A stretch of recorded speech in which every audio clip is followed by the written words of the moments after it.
السلام علیکم ورحمۃ اللہ وبرکاتہ۔ نحمده ونصلی علی رسولہ الکریم، اما بعد۔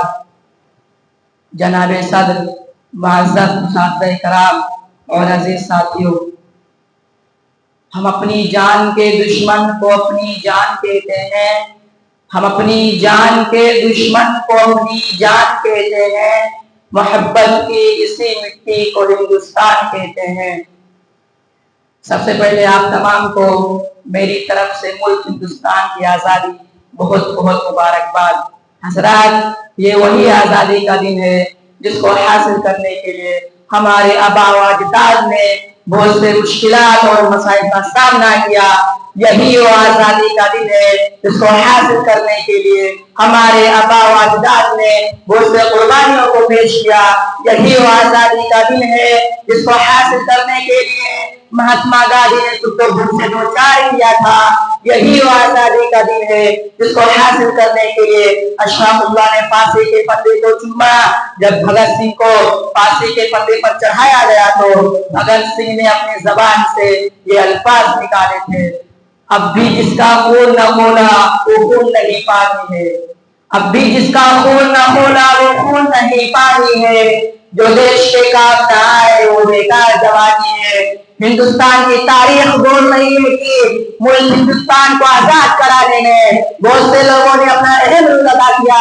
اور اگر ہم بہادر شاہ ظفر کی بات کریں، جب 1857 کی جنگ میں بہادر شاہ ظفر کو رنگون کی کالی کوٹری کے نیچے دھکیلا گیا تو انگریزوں نے کہا تھا، دمدمے میں دم نہیں اب خیر مانگو جان کی، دمدمے میں دم نہیں اب خیر مانگو جان کی، اے ظفر ٹھنڈی ہوئی شمشیر ہندوستان کی۔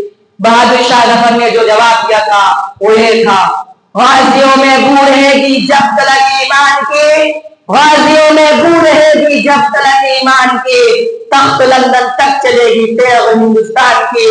ہندوستان کو آزاد کرانے میں صرف بزرگوں کا نہیں بلکہ بچوں سے لے کر بڑوں تک ہر ایک نے عظیم رول ادا کیا۔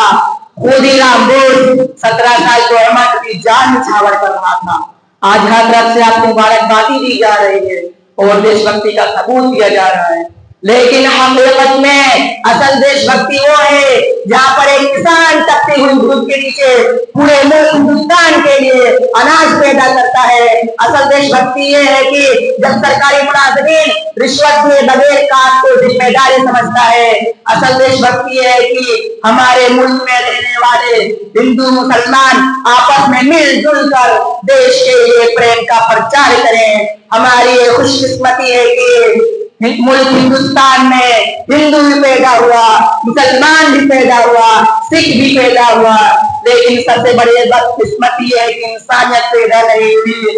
اگر تمام مذاہب کو بھول کر امن کا پرچار ہونے لگے تو ہمارا ملک سج جائے گا، سنور جائے گا اور اس کا ڈنکا ودیش تک گونجے گا۔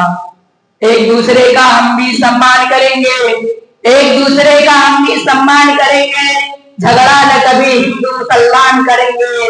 نفرت جو سکھائے ہمیں آپس میں لڑا کر، نفرت جو سکھائے ہمیں آپس میں لڑا کر، ہم اس کے لیے جنگ کا اعلان کریں گے۔ جان سے بھی پیارا ہے ہمیں اپنا ترنگا، ہم اس کے لیے جان بھی قربان کریں گے۔ السلام علیکم ورحمۃ اللہ۔